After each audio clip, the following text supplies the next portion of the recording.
Well, normally I say good afternoon, but it's good morning, as we were asked to move up to do this presser this time of the day. So I'm pleased to be joined by Dr. Kieran Moore, Ontario's next Chief Medical Officer of Health. And I'm very pleased that we'll have a comment on that and have him speak later on in the press conference here. This is my last press conference, and we are trying to get the total number that we've done. I haven't got that number exactly, but it's been a journey. I'll comment on that at the end. So besides the regular update, and because it is Thursday, how have we done this week? And then handing things over officially to Dr. Moore at the end, and then answering questions. So how have we done this week? Because we're watching the data carefully. It's going in the right direction. At the same time, internationally, we're hearing a number of other jurisdictions that are starting to see struggles as they deal with the Delta variant in their respective jurisdictions. So since Monday, we've had 847 cases of COVID-19. It's been a long time since we've had under 1,000 cases in that time period. And that tells you the impact we're having with the vaccination program. What does that consist of? We had 296 cases on Tuesday, but that was a data cleansing error. There was 80 of those were from previous, so that put it down in the low 200s. On Wednesday, we had 255 cases, but today we're up to 296 cases. That means our 7-day average continues a steady decline and is currently 305, down from 443 1 week ago. So we are watching these numbers. We're into the end of the week when we have larger volumes. I'll comment on that in a moment, and to see will we stay under 300 and will we progress down further over the weekend. Today there are 284 people in the hospital and 299 in the ICU. 10 of those are from Manitoba, which means we're at 289. This is a success that we were looking for as we consider moving into step 2 and then beyond. And so we want to make sure that we are continually making the way for the hospitals to recover and to move assertively towards resuming elective surgery and dealing with the backlog therein. Sadly, we're still experiencing deaths, and we had an additional 77 deaths since Thursday's update. And you're going to see as it goes on, these are a late measure, and these deaths, even though our numbers come down, they will unfortunately accrue. And this is where we want to express our sympathies to the families and we would like to see these ones really reduced extensively in the weeks ahead, especially because we've seen the major success with the vaccinations in preventing severe consequences, hospitalizations, and deaths. And so we have a sense and we have a strong feeling that these can be preventable. In terms of testing, we did 29,514 tests yesterday, getting close to 30,000. But the positivity rate came down to 1.1%. That's the lowest we've seen since the end of September. That's a while ago. And the positivity rates continue to decline week over week. So our daily 7-day average was 1.6%, down from 2.1% 1 week ago. And we've been seeing this steady drop in the rate and positivity, and that is encouraging in that. Why? Well, that's vaccines. And that has been a tremendous success in the last few days. We've seen record numbers being undertaken in one day. To date, we have more than 13.3 million doses of COVID-19 vaccine have been administered. That translates to 76% of adults who have had 1 dose of the COVID-19 vaccine and over 29% with 2 doses of the vaccine. And we're seeing movement in all age groups, especially in our youth as well. We would like to get that 76% up to 80 and beyond. And so we're encouraging those who have not been done that they would consider contact your primary care physician, your pharmacist. If you have any concerns and issues, deal with those openly and get your questions answered, because we want you protected, especially because we still have the Delta moving through, and our vaccine, especially the 2-dose, is highly effective against the variant. So by getting your vaccine, you protect yourself and those around you. And as vaccination increases, the community becomes safer. And what is most important is that you complete the series. So you need to get the 2 doses. And we have told you it's okay to mix. One time you get Pfizer and then another Moderna, because at this moment our major supply has really picked up with the Moderna vaccine. And we have millions of doses coming. And we know that we will have, and we have moved up people's second date earlier and earlier. And that is exciting and an important achievement in our program. And I know I've been taking a number of our different MOHs have been promoting. I know Dr. Lowe said recently in Peel that whether you're getting your first or second dose, remember that mRNA is mRNA. And that is what you're being offered. And the technology is quite similar. So, what does that mean? So in concluding, we have new milestones and trends. We have set 2 records in daily maximum vaccination, over 217,000 doses in the last 2 days each day. That is well done. So what does that mean? That means we have are going to be announcing, we have announced that as of today we're announcing that we're going to step 2, slightly earlier than originally timelined. Instead of after Canada Day, it's before Canada Day. So midnight, 12:01 on the 30th of June, the province will be moving into step 2. That's to your credit. That's for the vaccine. That's what you've done when you turned out. What does that mean? In a synopsis, people are very excited to be able to get haircuts again. You can visit outdoor amusement parks and water parks. For the first time in a long time, you can gather indoors with up to 5 people, not necessarily from your household. I know that these are great rewards for you in Ontario who have made this time, and we're taking it slowly and cautiously going forward so that we want to say thank you for what you have done. Stay the course. We want to see how we do over the next while. Other jurisdictions have seen some upsurges in the variant. We have seen some in some parts of Ontario, and we're continuing to monitor that as we keep you informed. Now, Dr. Moore is very determined to keep on top of that, and with very much vigilance in case contact management to see if we can contain these outbursts, if you may say, in our populations where we have undervaccinated or unfortunately unvaccinated clusters of people. So we are making steady progress. And I think that's why at this time, as I do my last press conference here, and it has been a journey. We have gone through many things together. We've gone through good moments and some challenging moments. And as we got through almost like a ship on the ocean, as we rise over one wave and come down, we hit another wave. And sometimes we're not sure if the bow is going to clear the next one, we come out again. And that's because of a lot of effort and energy by everybody in the government, our teams, Public Health Ontario, our agencies, our science advisors and experts, the stalwart work of all the vaccinators, and that's a huge effort. The case contact management that's been undertaken day after day, week after week by our public health officials and our central case contact management team to keep those contained, and that's going to be critical in the weeks ahead.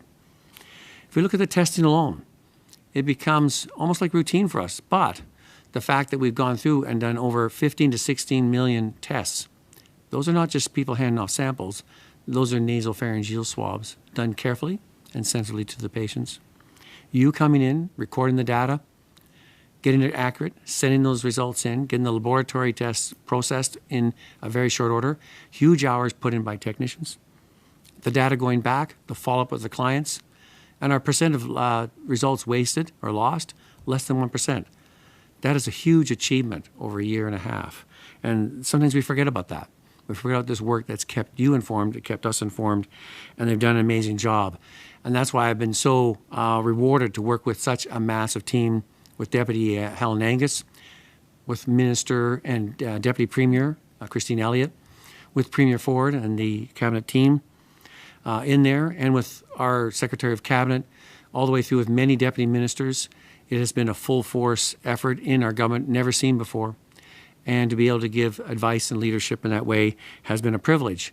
And to serve you, the people of Ontario, over the last 18 months, and before that as the Chief Medical Officer of Health, during less tumultuous times. So that's why I'm pleased to be able to say it was important to me to have a successor to hand over to. And Dr. Moore is one of our local medical officers of health who is well experienced in dealing with public health, trained fully and qualified in public health. And I know has the abilities in that with the team backing, and we've built up a huge team, a great team to give support, to support him, to support you as you go through this next phase, as we are not out of it totally yet. We're in a good moment coming down, but there's more work ahead. And I know he'll make some comments on that in a moment. So I would endeavor to ask everyone to give full support to Dr. Moore. And because he not only speaks for himself, he speaks for our big team of all our public health servants, both in the local health units, centrally, our agencies, everyone who have put in huge hours, week after week, sacrificing family time, sometimes into wee hours of the morning, sometimes through almost periods of exhaustion and tears. And they have done a fantastic job that has served the people of Ontario in that way. So this is not a Lone Star job. This is one that I have the privilege of working with a tremendous amount of great people, and also with you, the people of Ontario. So I'm incredibly pleased at this time that you'll have a capable, passionate, and committed public health professional system to go to, and I look forward to that. And I'm really pleased to be able to have this time to hand over to Dr. Moore. And with that, I'm going to say thank you. And now over to you, Dr. Moore, for some comments from your side. So welcome, sir.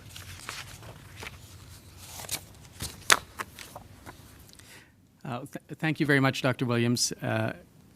I personally want to thank you for your service to Ontario. We all owe you a significant debt of gratitude. Thank you for your guidance and leadership. I very much appreciated the last 3 weeks working with you and learning the systems that are in play at a provincial level. They've been very insightful, and I feel more comfortable now, even with the short 3-week time period of overlap. What you have taught me and guided me through will help with the strong foundation going forward. I also want to thank you. You've worked tirelessly to guide Ontario through this pandemic, have shouldered a heavy responsibility and load, and done so with integrity and compassion. I only hope I can continue that level of dedication to Ontario. Certainly your retirement is well deserved. I personally will miss you very much, and I look forward to working with the incredible team that you've gathered together. We have a lot of work still to do to continue to respond to this pandemic, to continue to build for our recovery plan, and to restore the basic health and public health functions that are required as we get back to a post-pandemic period. I want to thank you, and I also want to thank all Ontarians that have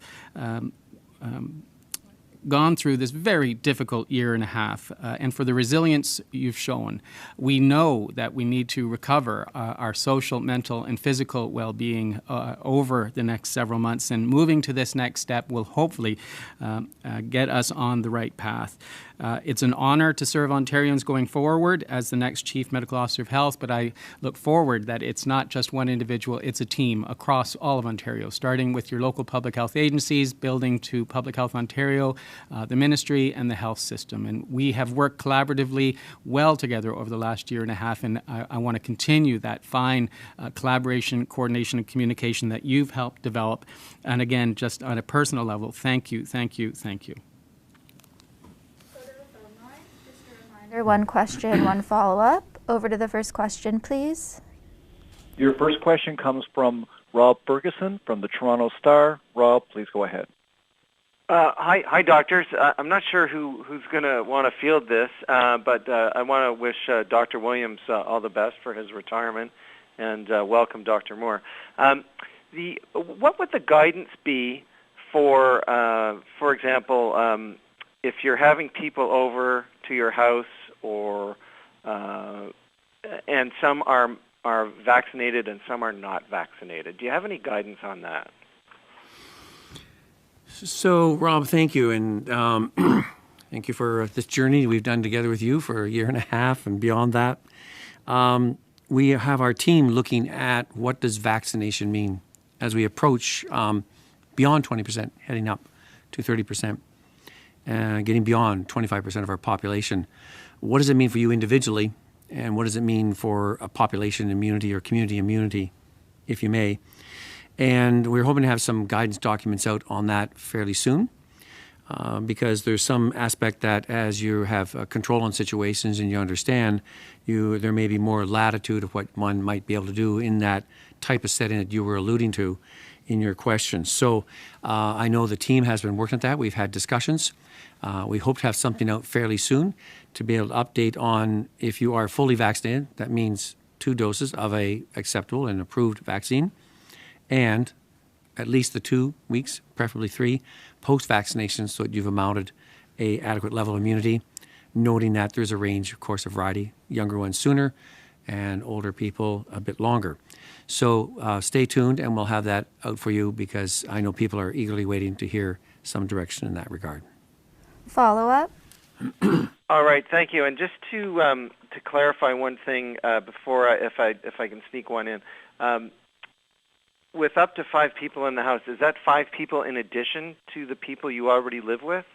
And I wanted to ask about masking at public venues and fairs and things. Are people supposed to still mask at all these things? Well, Rob, you're trying to capture everything that's on the table to discuss. And the point you're raising, you're going to have your household in your place without masking. Of course, you've been doing that all along. And if you're asking if you have 5 other people who are not part of your household, does that count or not? These are the actual questions you have to go through down to that type of granularity. And we're hoping to have some details on that. As you got down to asking other venues, you can see the myriad of different settings and components that are embraced within, embedded, I should say, within the step now. So what does it mean in step 2? What does it mean in step 3? And of course, then what is beyond step 3? And these are other tasks and work that is ahead for Dr. Moore and the team, along with our public health measures table and other experts. And we hope to get that out. I hope he hopes to get that out in the next week or so, because I know public are asking. Now we've gone to get our 2 doses, and we're now going past a week to 2 weeks to 3 weeks. What does it mean in that matter for me personally, for a household, and for some activities in there? So we want our Ontario version of that. We no doubt you're listening and watching what other sectors are saying, and so there's a lot of need to sort of merge that with what other parts of the country are doing. And then also you have some of the aspects that are people asking in relation to federal authority with what does it mean with travel in and out of the province. And these are things that are moving on all sectors, and so we hope to coordinate that to, if best as possible, to be clear on that and without confusing public, because it's a lot of things moving at the same time. So again, as I used to say before, stay tuned, and thank you for leading those questions, Rob. Next question. Your next question comes from Laura Stone from the Globe and Mail. Laura, please go ahead. Hi, Dr. Williams and Dr. Moore. Can you explain why, since Ontario has blown past its Step 3 vaccination rates, that we're only just entering Step 2 and are likely to stay here for around approximately 21 days, according to the press release? How do you explain that to people who've gone out, who've done their duty, who've followed the restrictions, who've gotten their vaccinations, and are now kind of stuck waiting while the government has blown past its own markers? Well, thank you, Laura. And remember, the vaccination markers are one of the metrics. It's one of the minimal things we have to achieve. And while we might say we've blown past, those we just got past the 20%, most of them have got that in the last week and a half. So they have another week and a half to build up immunity till they're ready to go. And we know that they're immune, not just vaccinated in that point. There's other metrics we're looking at as well. And as you see, our numbers today hedged up close to 300, maybe over 300. We're having outbursts, more cases in the Kitchener-Waterloo area. Porcupine Health Unit seems to be settling at this time, we hope. There's some others that are showing some concerning trends. Because still with that 74.9 or 75 first dose, that's 25, 1 in 4 people are not vaccinated with 1 dose in the province of Ontario. That's a significant number of people that can, especially if they're clustered together, can cause outbreaks. And we've heard reports in Europe that they're seeing upsurges in Delta and in the U.S. in some parts. So we can't be too casual. We have to watch how this handles and how when we open up these new venues and behavior, everybody's still being cautious. That we're going to step 2, it doesn't mean throw everything off. You still have to be careful, and you still have to watch what you're doing, because some of your members of family are not vaccinated yet, and you want to protect them and protect others. So while everybody is in a rush to open up, we don't want to go out and back down again. Opening and closing is very disturbing to people. And so I think while everybody's in a hurry, we'd rather be taking slow strides forward than trip going out the door, if you may. So be patient. We did move up our time by a few days with step 2. Let's experience step 2. Let's watch how the immunity keeps building up. I'd like to push back 30% up to 40% if we could. I'd like that one dose getting up to 80%, and if not, beyond. So we have a lot of work ahead of us. Again, step 2, I think, is award and a positive reinforcement for the people of Ontario. You've earned it. You've done it. But let's keep it. Let's not step back again, and we move stalwartly forward, hopefully, in a while, to step 3. Did you want to make a comment, Dr. Moore? Go ahead. Yeah, very good question, Laura, and thanks for it. The other issue we're following is the Delta variant that's in Ontario now. It's roughly at 50% of the strains that have been identified. And we're seeing that it's spreading rapidly in certain areas of Ontario now, including the Waterloo region. And we're working very closely with the Medical Officer of Health, Dr. Wang, in the Waterloo region. We've followed also what's going on in England and, as Dr. Williams said, in other areas of the globe where even despite high immunization rates, they're having resurgence of activity. And that's one of the last things we want to see happen in Ontario. So I do believe a slow and cautious approach is warranted with Delta becoming a major strain in Ontario. We're also learning that one dose of vaccine is somewhat protective against the Delta strain, but 2 doses is highly protective. And so we'd love to see the percentage of our Ontarians with their second doses rising even higher. And again, have to thank Ontarians. 76.7% first doses, 29.1% second doses. It is an amazing record, and we thank everyone that's come forward to get immunized. But to open up in the face of Delta, we would really like to see a higher proportion of, especially those that are elderly and vulnerable to this virus, immunized with their second doses. And as Dr. Williams said, yes, we're watching that data very closely, but also hospitalizations. We're watching Waterloo and Porcupine and North Bay and now Grey Bruce and activity levels in those regions. Very happy to see the rates going down in Toronto and Peel and York. That's been brilliant and hard work, and their immunization teams are working diligently as well. So we're watching all of this data, and I absolutely agree with Dr. Williams, slow and steady, cautious in the face of Delta. We don't ever want to have to go back, only moving forward for Ontario. Follow up? Thank you both for those responses. So the government's plan for step 3 goes to as high as about 80% for first doses. So I know that you keep saying, Dr. Williams, that you want to get more people to get their first doses and concern that 1 in 4 people haven't. But at what point do you just accept that not everyone is going to get vaccinated? And at what point is it satisfactory for the government that, say, 80% of people will get first doses, and that's the highest that you'll reach? What is your marker for that? So you're asking if the task force is, when are they going to throw in the towel? They're not going to throw in the towel. They want to get that 80%. We've had some of our people out there, some of our experts saying, why are you only going for 80? Why don't you go for 85 and 90%? And I think it's a matter of how to find those individuals, working, I think, even more with our various pop-up clinics. We're finding they're still highly effective.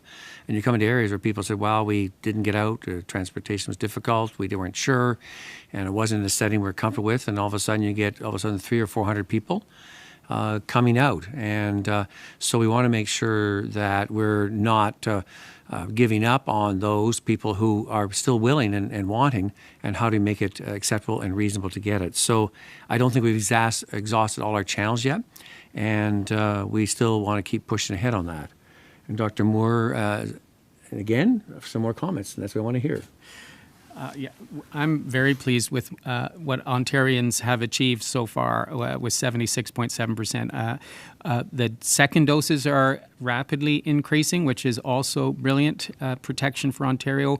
We're monitoring this data on a regular basis. Around the clock, I get reports almost every hour on the immunization uptake and have to thank Ontarians. This is a brilliant track record. We are making terrific progress in protecting our community and moving from a pandemic to an endemic state where we can try to get back to normal. And thank all Ontarians for this great work. We're modeling up to 80%, and I'm very happy what the modeling is showing us to be able to achieve 80% in Ontario for first and second doses. I'm not going to give anything away just yet, but it's looking very promising. The Ontarians are coming forward. Our mass immunization capacity is building day in and day out. Our numbers of vaccinated per day in Ontario will be increasing, and now we're reaching out to our primary care partners, our pharmacy partners, to be able to do that last additional 10% to speak to those that may be hesitant, to address their questions, to ensure that those questions are answered, that they have confidence in the safety and effectiveness of the vaccine supply in Ontario, and realize the benefits of building community immunity. Once we achieve that 80-80, the incidence of even Delta will be going down in our communities, and we'll be able to open up more fully and more safely very quickly. So if you're hearing the tone of my voice, it's very positive. It's very thankful to all Ontarians who are embracing immunization as a means of protecting themselves, their families, their communities, their workplaces, and protecting the health system, because I think we all realize we want our hardworking intensive care nurses, respiratory therapists, emerge nurses, paramedics to not have to deal with such difficult cases, and also be able to continue to do the fine work they do on all the other health system issues that they deal with on a day in, day out basis. And I'm sure families would be appreciative of a decreased risk in their neighborhoods. So it is heading in the right direction. The glass is half full, and we will open up more safely down the road. Next question. Your next question comes from Matthew Bingley from Global News. Matthew, please go ahead. Hi, doctors. I'm wondering, where you have one outgoing and one incoming Chief Medical Officer of Health, I'm wondering how much collaboration there was on this decision in providing advice to Premier Ford, and did you both reach consensus with what was actually recommended? I think if I understand, in the decision to go to step 2, I believe, and all the way along, while it's still under my position as the Chief Medical Officer of Health, as Dr. Moore has alluded to over the last 2 or 3 weeks, I have endeavored to say, I'm doing this because it overlaps with your time. What do you think? And what do you want? And that's part of what I do. I've done a number of succession training things with individuals, and it's not a dump off, it's a clean handover and giving responsibility and decision making, which I'm very happy to hear in all the comments. I'm saying this is music to my ears and all that kind of process here in that. And we would have liked to have more time, but even if the decision step 2, I made sure it was consistent with what Dr. Moore felt as well before I went forward, because I want to make sure that is like a tandem, and then handoff is a smooth process, because the ramifications follow up what it means in the weeks ahead. On my behalf, I can't thank Dr. Williams enough. He's been a terrific mentor over the last 3 weeks. In the first week, was 12 hours a day at his hip, working in his office with our masks on. And the second week, we were making decisions together. Third week, he was helping me make decisions going forward, anticipating that I will be the one, together with our team, responding to the decisions. So that was the basic transition. Very collaborative, very coordinated, and I can't thank him enough for his mentorship over the years that I've known him, but also over the last 3 weeks. Follow up? Yeah, Dr. Moore, I'm wondering, when it comes to the Delta concerns, and you just mentioned that you feel like we're going into an endemic state. Based off of what Dr. Williams was saying with case and contact management, do you think that the resources are there to be able to catch these variants as they come in, or would you like to see more resources put to that effort? So great question. We're preparing for an endemic state by having our health units starting to tabletop and build capacity for case and contact management, for ongoing testing capacity throughout the next year, as well as restoring all their basic public health functions and health system functions. So we must, over the next year, maintain a case and contact management capacity that's robust, that can put out any fires that start, as well as having a testing strategy that can identify the next strain that's circulating. It's very important that all Canadians realize it's only 10% of the globe that's going to have access to vaccines as we speak. And we're so fortunate in Ontario and Canada to be leaders in being immunized. But 90% of the globe is not immunized, and that's where the virus continues to circulate, where mutations will develop, and any returning traveler could bring the virus back into Canada at any given time. So we need a very robust federal testing strategy, isolation and quarantine strategy, and we're very much looking forward to working with our federal government to strengthen that, because that's the only way the virus can come back into us once we have a low endemic rate.